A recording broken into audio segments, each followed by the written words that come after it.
Welcome everybody to This is Reviewable. This is episode 12. And Welcome to the month of love. yes, so by the time this comes out, it will be the month of love. So we're going to try and focus our movie watching based around romantic movies, aren't we? Yes, sirree. Yes. At the time of recording, it's January 500th. This month never ends. But when this comes out, it'll finally be February. We're hoping. And our lives can begin again. Yeah, this feels like the longest month ever. But the movie that we watched this week is Casablanca. Yippee! Yeah. Shall I read my prepared statement? Yeah. Okay.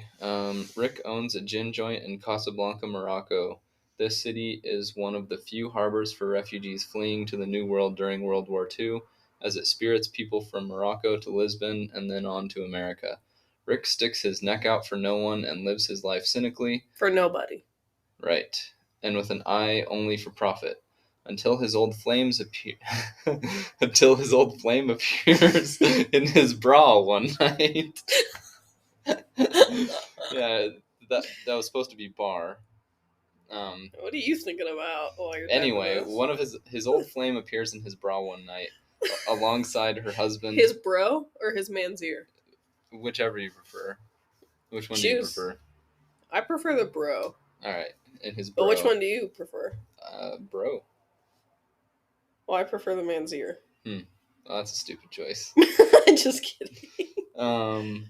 Where was I? Okay, appears in his bra one night alongside her husband, a freedom fighter who must escape to the United States. Will Rick risk it all to help them?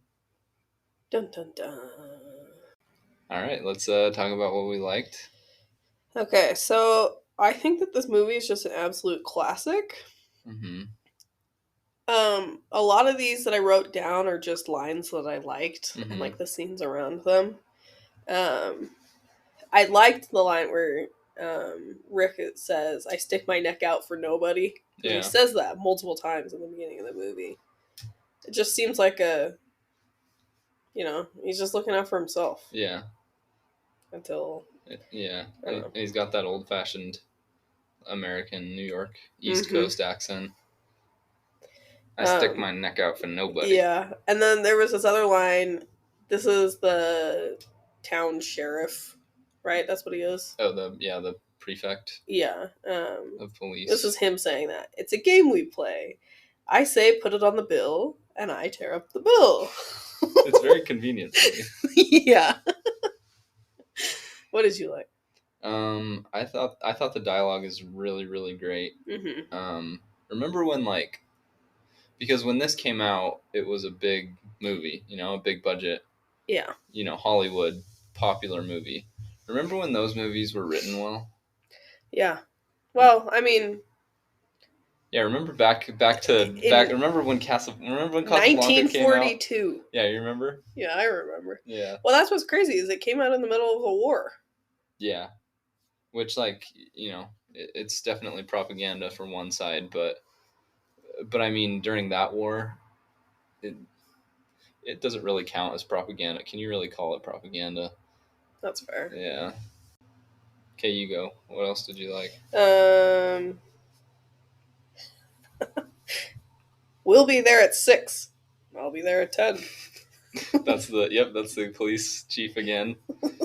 He's telling people to meet him at his office, and they're like so eager to talk to him and get these travel visas. Yeah. They're like, we'll be there at 6 a.m. And he's like, sounds great. I'll see you at 10. Just things will happen on his time and nobody else's. Yep. That's another point that I wrote down that I liked. Captain Renault is awesome. Just a corrupt, quick-witted, but compassionate on the inside soul, kind of. Kind of. He's not a great person. No, but he's just so fun. Yeah. Yeah. Something that I really liked during this movie. There's this character that shows up periodically throughout the movie. I don't know that he has a name, but he keeps warning newcomers, be so careful. People will pickpocket you. You can never be too careful. Yeah. And then, as soon as he walks away from talking about them, the people he's talking to realize that they've been pickpocketed by him. Yeah. And so at some point during the movie, he's in the bar, and he's talking to someone, and he's telling them this. you know. And then he's talking to them and he's walking away and he turns around and he bumps into the host. And oh, sorry, and then keeps going. And immediately the host checks his pockets. And he's like, oh, I'm good. And he keeps going because he just knows. Yeah.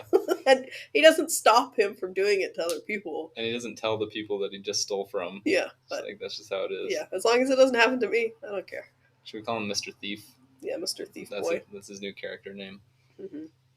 As Time Goes By is pretty much a bop. And now it's synonymous with this movie. I feel like that's, you know, apparently it's from a play or a musical that someone wrote. But like whenever I hear that movie or that song, I think of this movie. Yeah, that's fair. Yeah.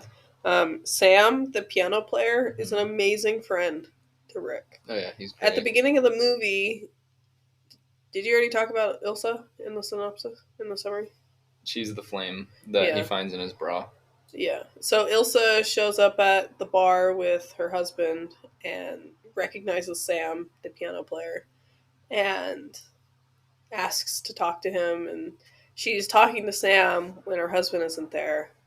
And she's like, where's Rick? And he's like, I haven't seen him all night. She's like, well, it's pretty early for him to be gone. Yeah, he goes home early. But like the things that he's saying like contradict himself so quickly that she's like, you're a terrible liar. But he's like such a good friend that he just is trying to protect Rick. Yeah. Yeah. I also put this movie's pretty funny. Yeah. Especially interactions between Captain Renault and Rick. Like I don't know if you wrote this down, but there's a point where the Nazis are in Casablanca. So the reason that the Nazis don't arrest the freedom fighter is because Casablanca is technically sovereign territory. It's French occupied Morocco. Unoccupied. Well, it's French controlled Morocco. And but they say that multiple times. I know, but it's not occupied by the Germans. Okay. Paris is occupied by the Germans, but Casablanca is not. So so that's why they have no jurisdiction to be able to arrest him. But the Nazis are in Casablanca because they want to stop Laszlo from being able to get to America. And the chief of police says that he goes wherever the wind blows. So he's loyal to whoever it's advantageous to be loyal to. And so he's helping the Nazis as much as he can because he feels like pretty soon like he'll need to be. Yeah, because they'll probably be occupied at some point. Yeah, and so at a certain point, the Nazis say, we need to shut down Rick's bar. And the chief of police is like, why? I have no reason to shut it down. And the Nazis are like, find one. And then he shuts the bar down. Rick comes and talks to him, and he's like, hey, what? Why are you shutting me down? You have no reason to do this. And then Captain Renault's like, I'm shocked to find out that there's gambling going on in here. And just as he says that, the head of gambling comes over and goes, here's your winnings, sir. And he's like, oh, thank you very much. Thank you very much. he's just so corrupt and just will say whatever at whatever time it's advantageous to him. Ilsa is very tall in this movie, and I recognize it. She's a very beautiful woman. Mm-hmm. Guess how tall she is. Don't look it up. How tall is she? Guess. Is she 6 foot? Mm-mm. Is she shorter? Mm-hmm. 5'10". She's 5'9". She's very... Huh. How tall is Humphrey Bogart? I thought he was Is that Rick? Yeah. He's probably 6 foot. Humphrey Bogart height. Here we go. Wait, this says 5'8". No, that can't be right. Yeah, he wore lifts during his scenes with Ingrid Bergman. Oh, yeah, because I would have guessed that he was 6 foot. Yeah, based off of their height difference in the movie. Interesting. Okay, yeah, he gives the aura of being tall. One thing, this movie, if you haven't seen this movie, it's definitely worth watching. Yeah, it's so good in every way. I feel like.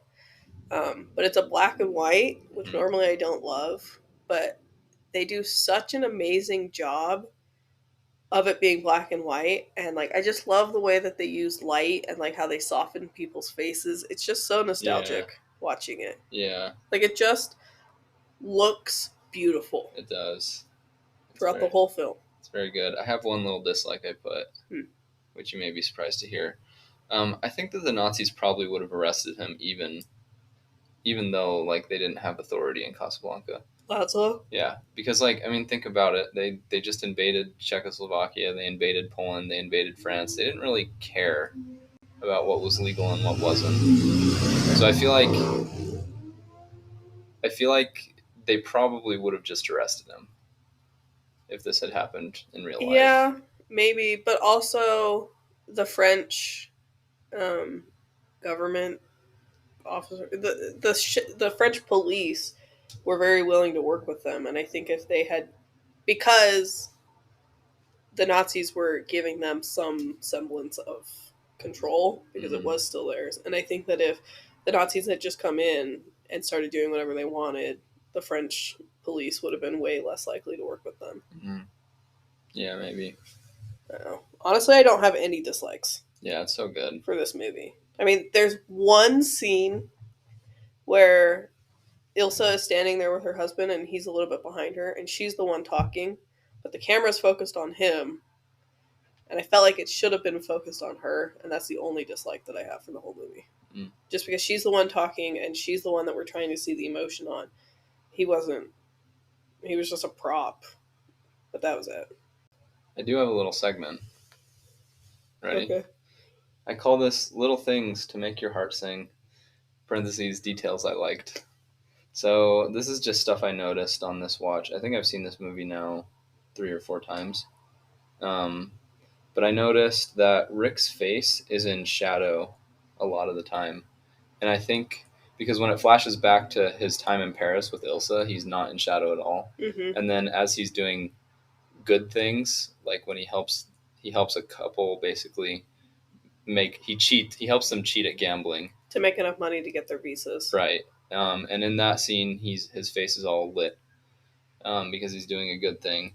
So that was a little detail I noticed. Nice little use of light and shadow. Yeah, and I noticed that also. And there's one scene where Ilsa and him are talking, and every time it cuts to her face is fully bright, and his is dark. Mm-hmm. And it's just he's very conflicted. Yeah. About a lot of things in this movie. Rick is so cool. Yeah, he's a cool guy. And then he also, I can't remember who asks him this. Someone is asking him if he wants to have a drink tonight. Oh, right. It's the woman at the bar. Mm-hmm. So she's like, will I see you tonight? And he's like, I never make plans that far ahead. And I was like, that's funny. That's a funny line.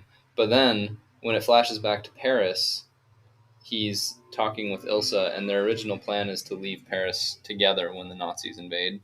And she ends up, standing him up at the station. So that's why he's bitter and conflicted and confused. And she makes a comment.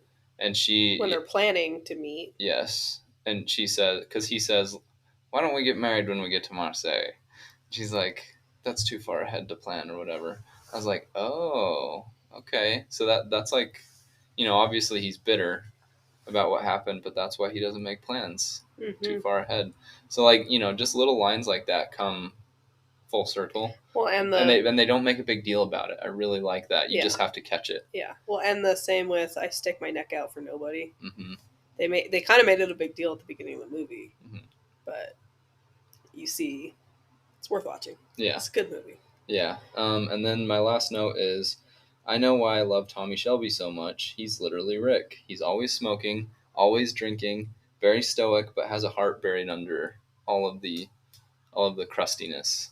Yeah. Obviously, Tommy Shelby's a little bit more of a gangster and more extreme. Yeah, more extreme. I am just an extreme example. But like similar. Like there's definitely parallels you can draw between them. Yeah.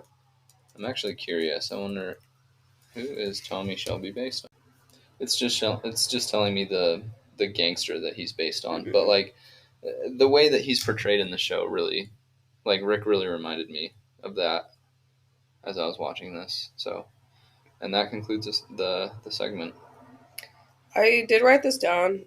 I feel like it would be very hard to be married to the head of a political movement. Yeah. Just, you have to follow along with what they're doing. And yeah. I don't know. Laszlo, though, to be fair, is very understanding. Yeah.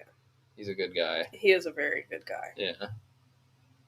Don't you miss having like good characters to root for? Yeah. Where it's like almost like so unbelievable the way that his character is Mm-hmm. because of the way that movies and shows have played that character. Mm-hmm. You know, because that's not a new character. I don't know. It was probably new at the time, but like his type of character we've seen so many different times. Yeah. And they're just so extreme that it's kind of. Well, this ties into, remember how I complained about Keely in the last episode? Mm-hmm. How she's perfect? Mm-hmm. And she's always been that way, like, but I was fine with it in season 1 and 2 because she's a side character. And that's Victor Laszlo is a side character. Mm-hmm. Ilsa and Rick are the main characters, and they're the ones that have the flaws, right? Because Mm-hmm. we're spending a lot of time on them. But like it works with Victor because he's not the main character. Yeah. He's just a nice guy. Yeah. All right, should we rate it? Yeah. Okay. Should I go first? Yeah. Well, I'm giving it a 10. 10 out of 10. Here's looking at you kids. Here's looking at you, kid. I'm gonna give it. Yeah, I'll give it a 10. Give it a 10. Can't believe there's gambling going on here. I'm shocked to find that gambling is going on in here. You're winning, sir. Oh, thank you very much. Everybody out at once. I am shocked. So funny. Okay, yeah, if you haven't seen that movie yet, It's a classic and you should just watch it. yeah. It's not super long. And it gets like, I'd say the strongest parts of it are in the middle to the end. Not to say that the beginning's bad. Well, the beginning just has setup. There's just setup going on, and it just gets better and better and better as time goes on. It's just, well, and I think this is a movie we have. It's a grower. We've been told by people that I don't want that it's hard to watch certain movies that we recommend because they like to be entertained and they have a hard time appreciating the costume or the dialogue or the cinematography and all that. Mm-hmm. This is a great movie to practice that on, I feel like. Yeah, because it's accessible. Yeah. You know, it's pay attention to all those things. There's this certain dress that Ilsa wears during the movie that just looks amazing in black and white. Yeah. Like, if you watch this for the first time, watch out for that and message me when you find it. Because it's just amazing. Yeah. This is by far my favorite classic movie that I've seen. Fair. Yeah, it's really good. Okay. You have stuff to talk about? Yeah. So, I went on a trip recently. And on the plane, I think about it as wasted time. Mm-hmm. And so I usually watch movies that I wouldn't normally have watched, or I didn't have time to watch, or I don't want to make time for, and all that. So I watched the movie Gran Turismo, which, you know, if we cared more at the time, we probably would have seen it in theaters. But, like, I wouldn't have really cared. I was keeping an eye on that one, but, like, it didn't... I know that critics and... I know people don't use Rotten Tomatoes anymore. It's not popular to use Rotten Tomatoes anymore. I still use it, honestly, though. Like, I'll look at the critics' score and the audience score, and then, like, look at some of the specific things that they say about it, like on the like and the dislike side. And then I've got a couple of people, like independent YouTubers that I like to watch and hear their opinions on movies. Just based on all that, it didn't seem like something I was going to want to go out of my way to watch when it came out. Really, I liked that it wasn't Marvel. Yeah. And that was the only reason I think, like, oh, like, maybe we could go watch this. But we didn't end up watching it, whatever. I watched it on the plane. Okay? So this movie is... So Gran Turismo is a video game. It's a race car game that apparently is very, very realistic. And they talk about that a lot during the movie. So this movie is about Jan Mardenborough, whose skills in the racing game take him to a string of... Oh, how did they say it? How do they say Nissan? Nissan? Sponsored video game competitions. These then earn him the chance to get behind the wheel of a real race car and take those skills to the actual racetrack. So this is based on a true story. Is it Le Mans that they're... At the end, they race Le Mans. Okay. But he races through a bunch of different ones. Right, because it's not Formula One. It's like they're using stock cars. I think. I don't know. What do I know? What even is a stock car? I hope I'm using that right. Hang on. Looking it up again. This is the looking up theme song. Run on an oval track. Okay, that's wrong. Anyway, like a regular car. They're, regular in quotes, but it doesn't look like one of those spaceship cars that they use in Formula One. Right. Yeah. So, I mean, this is based on a true story. At some point, I don't think this is a spoiler because you can, I don't know.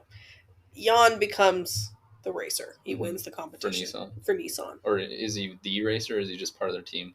He is part of their team. So basically, after he wins this competition, all of these online players, they kind of use this as like a marketing gimmick. Orlando Bloom is in this movie, and he's such nice hair in this movie. It's beautiful. So he's like the marketing guy over this, and he sets up this competition for all the Gran Turismo players, and then the best of the best come, and then they compete in real life and all that. And so Jan wins, and then he's a part of Team Nissan, but to actually start racing, he has to get his special license. I don't know what it's called. And so he has to come in fourth or better in a race, and he has like the whole year to do it or something like that. And so the movie takes place, like, goes to all these different races, and he almost wins in his first race. And then something happens, and, there's conflict and all that.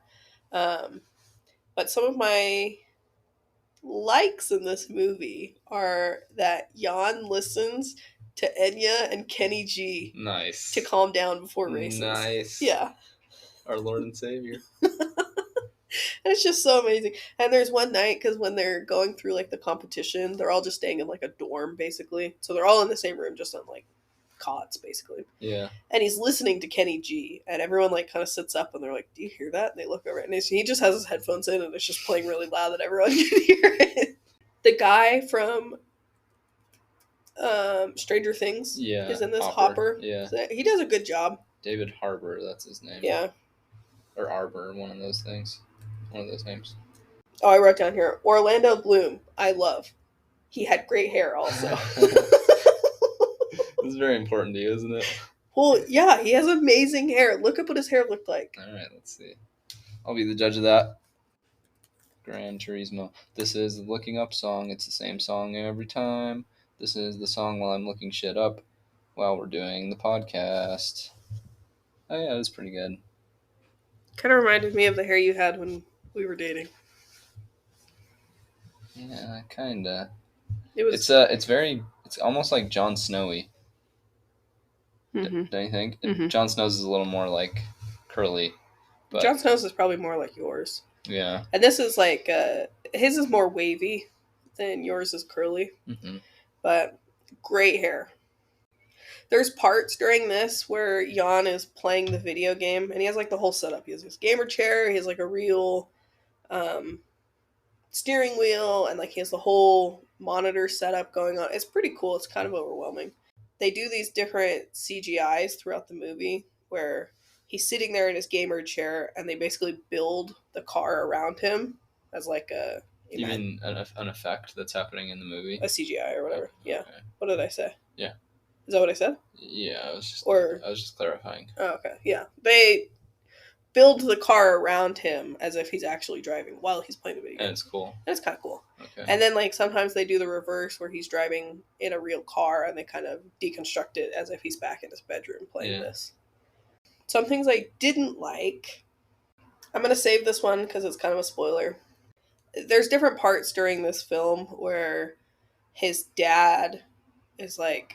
So his dad was a professional footballer, soccer, but not like Premier League, like lower than that. Yeah. And so Jan's brother is set to become a professional footballer, like he has a scholarship and all, or whatever it is. He's on track to become a professional footballer also.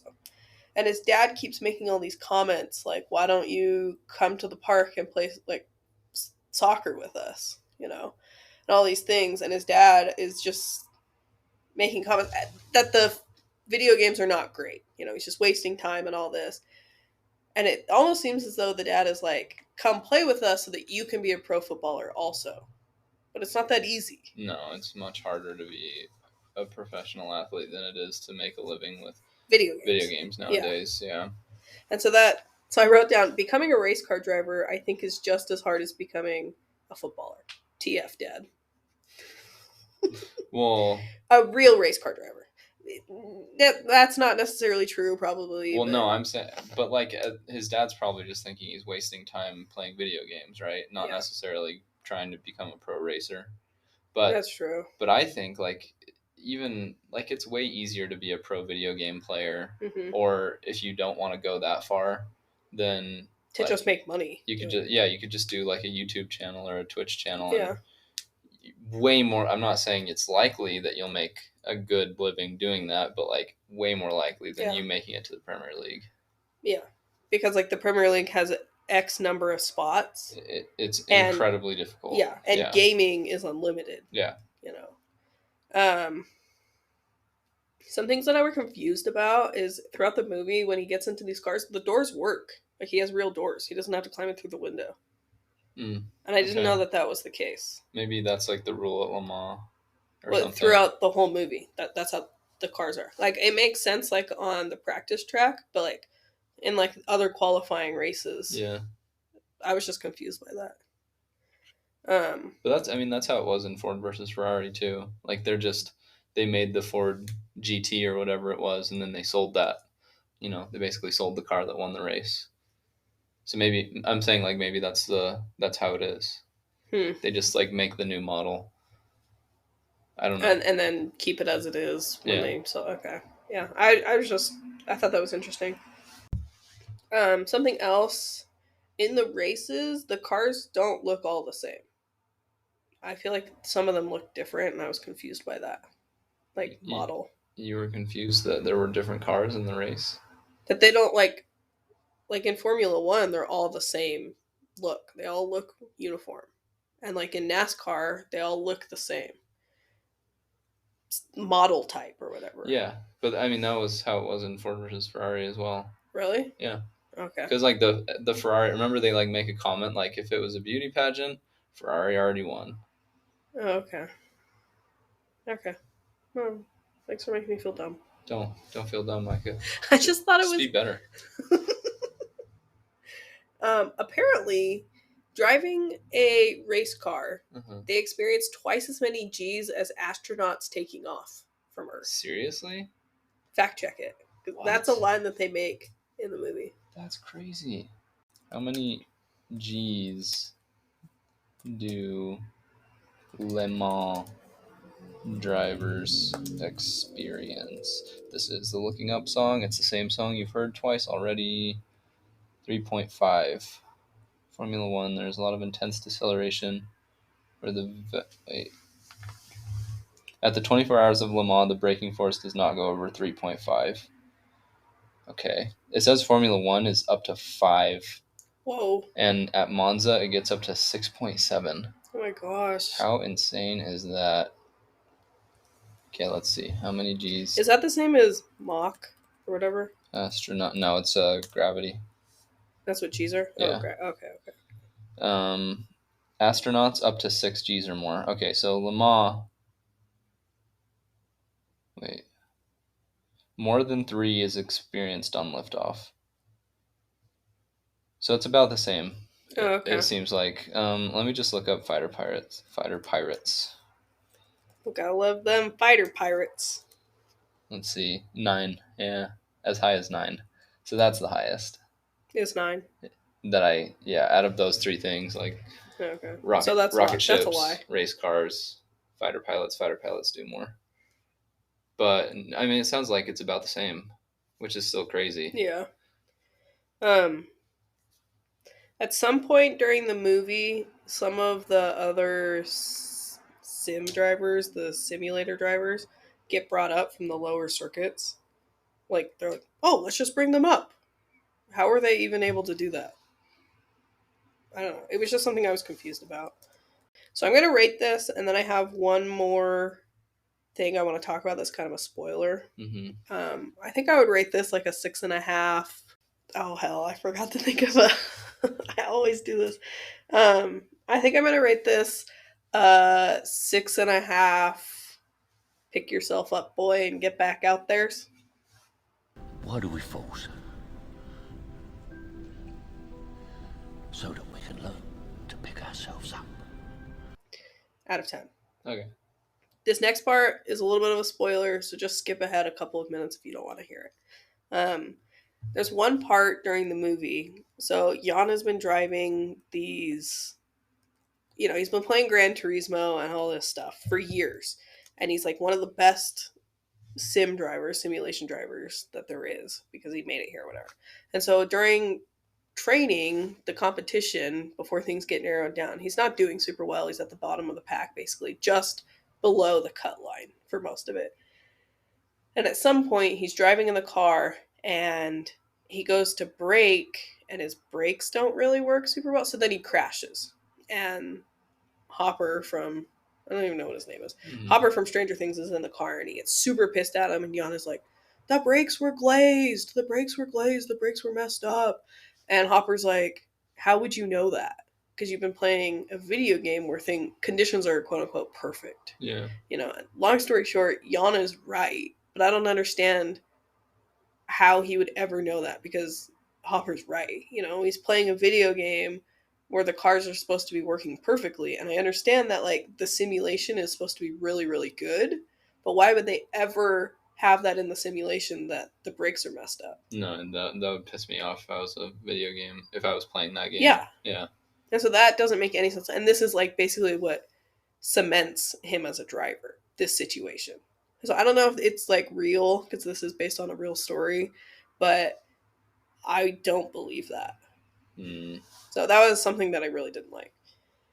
But that's it. Did you watch a movie? I watched a show.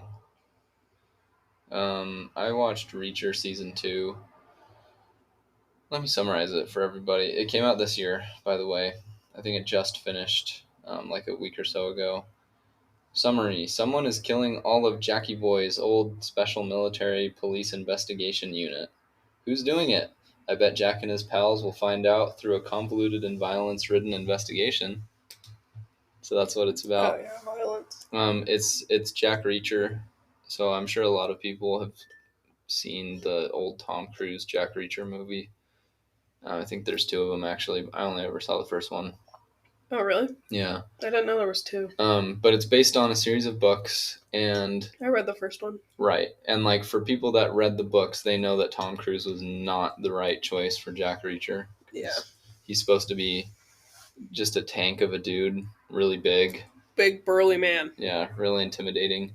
And they came out with this show. I don't remember when the first season came out, but the guy they got to play him is like just an absolute beast. Really tall, just really big built, and he kind of plays that stoic character really well. His name's Alan Ritchson. The first season I thought was really good. Like I enjoyed it very much. Let me tell you what I liked about this second season. So there's still some fun fight scenes in the second season, like there were in the first season, but I don't think that it reaches quite the same like level as in the first season. There's a couple of fights that happen in the first season that are like just so brutal and like intimate and like cool, and second season didn't really have any of like a fight scene like that. Specifically, for those that have seen season one, there's a part where Jack gets chased through a city, and then they have a fight on like a stairwell on the outside of a building, and it's like just super intense and brutal. And that was my favorite part of season one. And there's nothing like that in season two. Season 1 came out in 2022. Oh, really? Oh, that's fast. Yeah. Okay. The beginning of 2022. There's good production value here. Like, it still looks really clean. It's fast-paced. It's entertaining. Alan Ritchson is still great as Reacher. Some of the side characters are pretty fun. In particular, there's this cop that is investigating the murder of some of his old special investigations unit buddies because they start getting killed off, and The cop investigates his friends' deaths. yeah, Okay. and so they are butting heads because this guy's like he The wants cop and Reacher. yeah he wants to do things legally Yeah. without killing a bunch of people, and so they just start butting heads, but there's like a push and pull to their relationship, which I liked. I thought that cop was really interesting. And then the last that I put down here was satisfying comeuppance. This is sort of like the John Wick formula where they like give you bad guys that are just doing horrible things, so you're okay with horrible things happening to them later on. So there's that in this show. On to the dislikes though. I really don't think this is as strong as season 1. I thought that the special right. Jack Wait, are you Reacher. reviewing season 1 or 2? No, 2. Or 2. Okay, season 2. Jack Reacher was an MP, a military police officer, and he was in charge of a special investigations unit. And so they were really tight, and it has all these flashbacks to back when they were working together in the military. And so these are the people that are being killed off in this season. And it brings the rest of them together that are still alive to figure out what's happening.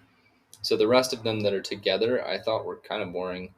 They weren't as cool as the show wanted me to think they were. I much preferred Finley and Roscoe from the first season, which is the book that you read, Micah. Oh, okay. The first one? Yeah, the first book.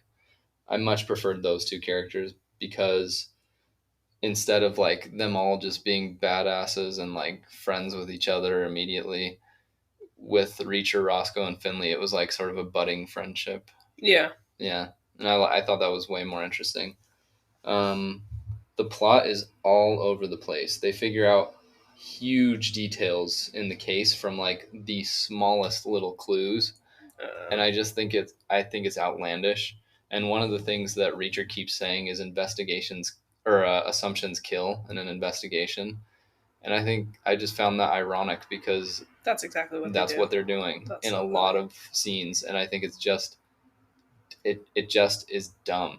That's so funny that you mentioned that because the book that I'm reading right now, it kind of breaks the fourth wall a lot. And the narrator mentions that exact thing multiple times. And he's like, this won't be like a Jack Reacher, Seriously? So, yeah. Okay. So I'm not the only one that thinks this then. He exactly what you just said, he mentions as that's so stupid, we're not doing that, Yeah. There were more than a couple of times I think like in particular the first 3 episodes are the worst offenders in that department where I'm just like rolling my eyes like, okay, whatever. Okay. And then also like those moments happen so often in the first 3 episodes or so that it gets hard to follow what's actually going on. And so it feels like you need to turn your brain off to enjoy it. Yeah, that's a bummer. Yeah, which I don't like. And like, I mean, I like that, but I know you don't like that. I don't think that I'm like slow when it comes to watching stuff. And like trying to figure it out on your own also. As long as it's presented well, I can usually follow what's happening. Yeah. So like I was able to follow Oppenheimer. And there's a ton of stuff that they're just dumping on you constantly. But this is like not done well, I thought. That's too bad.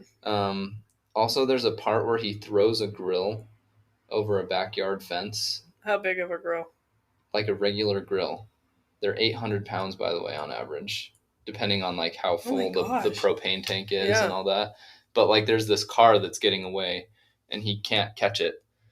And so his solution is to somehow figure out the turn that the car is making, and he's able to snipe it with a grill. It just throws it over a fence and like it lands on the car. And what's the issue with this? It's so believable. Like, just there's so much stuff like that where I'm just like, are you kidding me? Where like obviously there's a certain level of absurdity when it comes to fighting in a lot of movies, but that is just so extreme that why would they even do it? Well, the thing is, I would be okay if they did something like that in Hot Fuzz, where it's just like, well, they're making fun of it. It's just a parody. But this doesn't feel like a parody. No, it's a quote unquote serious thing that they're doing. They're not making fun of themselves. No. It's just Yeah, and if they are, you can't have your cake and eat it too and expect us to take this whole thing seriously when you want us to and not seriously when you don't want us to. Yeah, that's fair.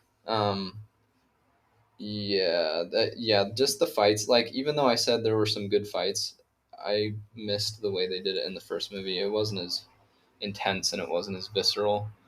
So that was a bummer. And it just felt really goofy. Like I needed to turn my brain off to enjoy it again. As I don't think this is as good as the first season. And I don't think I'm alone. Even though like this has an insanely high score on Rotten Tomatoes, it's like 98% and like The audience score? no critic. Oh. And I was like, I was really surprised by that because I feel like a Scrooge right now, but freaking, I just don't think it's as good. Anyway, I'm gonna rate it. I'm gonna rate it 6.5 grills out of 10. Again, it's just disappointing compared to the first season. Yeah, okay. So like I mentioned, I took a trip recently, and I didn't think I was gonna finish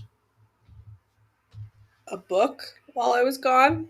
I downloaded one for the trip, but I just figured I'd be watching a lot of movies on the plane and stuff like that, and then I'd be too busy. Anyways, I finished 2 books while on my trip, and like the friend that I was traveling with was surprised that because at some point I did like maybe I was listening at like 1.1 speed, but like that's not much faster. But so the book that I read, the first one is The Housemaid by Freida McFadden. And this book is about this girl Millie, who is a recent parolee who is homeless and in need of a job. When she gets hired by Nina and Andrew as a live-in housemaid and nanny, she believes she has found her dream job. But soon she realizes that Nina is a very difficult person to work for. This says, think Meryl Streep in Devil Wears Prada. Yikes. It's just horrible. And so the movie just goes through her experience working for them. And at some point, this is kind of like a thriller-ish, like a light thriller. And there's some unexpected twists that take place during the movie. Not the movie. The book that I was not expecting. I was kind of just along for the ride. I wasn't really trying to figure it out. Like every once in a while, I'd catch myself like trying to figure it out. Like just enjoy the book. I think it's pretty well written for the most part. Like Millie does things that a normal person would do. She doesn't do like absurd things to try and figure some of this stuff out, like Jack Reacher or whatever. Mm-hmm. At some point, like 3/4 of the way through the book, the perspective changes, and you kind of do like a rewind and walk through all these things. And there were a couple things on like the rewind that don't really add up. I don't love it when books do that because I feel like a lot of authors don't take into account every little detail that you have to think about. That as a reader, I remember this one specific thing, and on the rewind, they don't explain it very well or something. It was good. I did like the narrator because Millie is from New York, like the Bronx or something like that. So she has a very thick New York accent. It's kind of fun. Like Mario. Wait, no, Mario's from Brooklyn. But I would rate this like an 8. Oh, yeah. I want to say this, but it's kind of gross. I want to rate this an 8 dirty tampons. Ew. Out of 10. This is a very good book, and I would definitely recommend it. So the second book in this series is just the sequel to it. I also finished on my trip.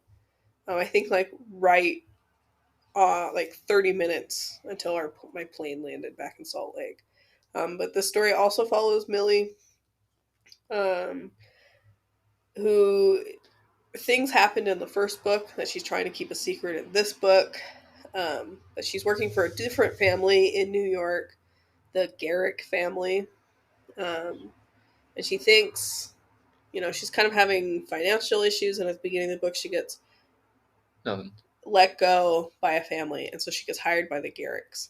And she thinks, this is great. This is a steady job that pays very well. It's easy. I can do this while also going to school. But at some point, so It becomes a seasonal job that pays not very well. and she gets let go. And they say you can't go to school while you do this. Did you read this book? Nope, I'm just good at guessing. You're doing a great job. So when she gets hired, she only talks to Mr. Garrick, and he is showing her around the house. And at some point, they show up to a guest room, and he's like, "Don't ever go in here. My wife is sick. She has an illness. If you ever see this door closed, do not go in here."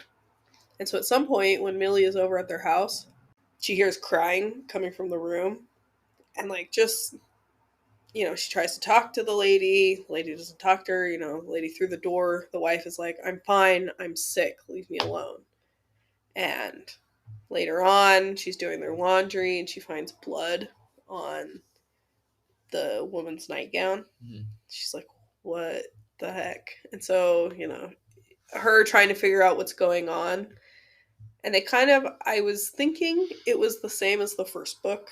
And I was like, "Oh, this is so lame. This is like the Lucy Foley books that I've been reading. It's the same plot, just different characters and all that." It is not that. This book is worth reading because the twist at the end is great. And they kind of do like a little walkthrough, like a rewind and walk back through again. I thought this one was better in that. I will say at the very end, I thought it was a little bit far-fetched, but it was still good. So I'm going to rate this 8 switcheroonies out of 10. So now that we're in spoiler safe territory, did she get cut while throwing a grill over a fence, and that's why there was blood on her nightgown? Yeah. See? I'm good at guessing. This little tiny 90-pound woman threw an 800-pound grill. Yeah, and the propane tank was full, so it was actually probably more like 825, 850. Do you want to know the real reason? Nah. Okay. So I would definitely recommend these. Again, the author is Freida McFadden. I had some of my friends try and look this up, and apparently there's another book, The Housemaid, different author, but this is Freida McFadden. It's good. Okay, I didn't really plan anything for this movie, but I think it is worth mentioning because I watched it while Micah was on her trip, and I know that Micah hates westerns because she's a big old killjoy, and I just like the modern age. This has been on my watch list for a long time, but it's called Slow West, and it stars. Sorry, I'm gonna pull it up. This is the looking up song, looking up stuff. This is the same song you've heard 4 times. Slow West. Show me the cast, bitch. All right. So this movie is about a young Scottish boy who travels to America because he was in love with this girl in Scotland. An accident happened in Scotland that forced them to flee to America, and he knows where she is. I guess she sent him a letter or something. So he knows how to find her. The general location that she's in. Wait. Is this Fly Away Home? No. You're just telling us the plot of Fly Away Home. Or do you mean? Is that what it's called? No, Far and Away. Far and Away. No, Yeah, Far and Away. This is much better than Far and Away. But the actor that plays the young boy is Cody Smith McPhee. Apparently, he's like somewhat well known, so maybe you know that name. The girl is played by Karen Pistorius, and her dad is played by the Hound from Game of Thrones. Oh. Yeah, I always am happy when I see him in something. But the main actor is Michael Fassbender, who you may know from The Killer. This is never gonna die. Oh, that's so funny. Basically, so the boy's name is Jay, and he's making his way west to find Rose, who's the girl. And at a certain point, he runs across Michael Fassbender's character, whose name is Silas. And Silas is like, "I don't know how you made it this far, but you're going to need me to take you the rest of the way because it's dangerous out here," basically. And so you're like, "Oh, interesting." So they start traveling together, and Jay doesn't like Silas because Silas is rough and just, he's done bad things, you can tell in the past, and he's uncivilized. He calls him a brute. He doesn't like hanging out with him. But you find out that Silas is actually he's a good man at heart. He's just got some rough edges. But you find out later. Would you say? This is kind of a Wait. Would you say that he has true grit? yeah. Silas has true grit. Jay does too, though. Jay's kind of Okay. brave. Like he's this comes from a noble family, and now he's just in this unsettled territory. Anyways, you find out this is sort of a spoiler, but I don't think it's really that people know what happened in Scotland, and there's a lot of bounty hunters chasing after Rose and her dad, even in America, and Silas is one of them. Oh, And is so that a spoiler? and so that's why he's following. That's why he's like babysitting Jay basically. Oh, sneaky. But it's like this is a very interesting Western. There's like some classic like landscape shots, the music. I was loving the vibe of it. And then there's some like surreal things that happen where you're like, this feels like otherworldly. Like this is strange. Really interestingly done. There's a crazy shootout that happens at one point. It's not super violent either. Like I think it's rated R, but like I would say barely. Mostly just for language, probably, or No, I don't think I can't think of a single F word in this movie. They just pushed it to the other There's side. just a little bit, there's a little bit too much violence for it to be PG-13. Also, Ben Mendelsohn is in this. You know him. Hang on. Ben Mendelsohn. He's Australian. Yeah, he's great. I'm always happy. Oh, Mississippi Grind. Did you watch that with me? Okay. Darkest Hour. He's in a lot of stuff. So this is a really good cast. It's like the score is very good. It looks really pretty. It's just a good modern Western, and it's different. Oh, it's modern? Yeah. Why didn't you say so? Yeah. It's... You know how I love modern things. Yeah. So anyway, I liked this a lot. I'm sorry I didn't prepare anything for it, but I think it's worth mentioning, so maybe people will check it out. But it is different, I will warn you. Like it's somewhat slow. There are some like surreal things that happen. So if you're not into that kind of stuff, you might not like it, but I did. So I'm going to give it an 8. I'm going to give it an 8. Ho for the Wests. Well, ho for the West. Hell yeah. Out of 10.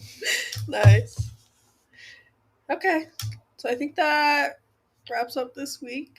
I wanted to mention Braden released a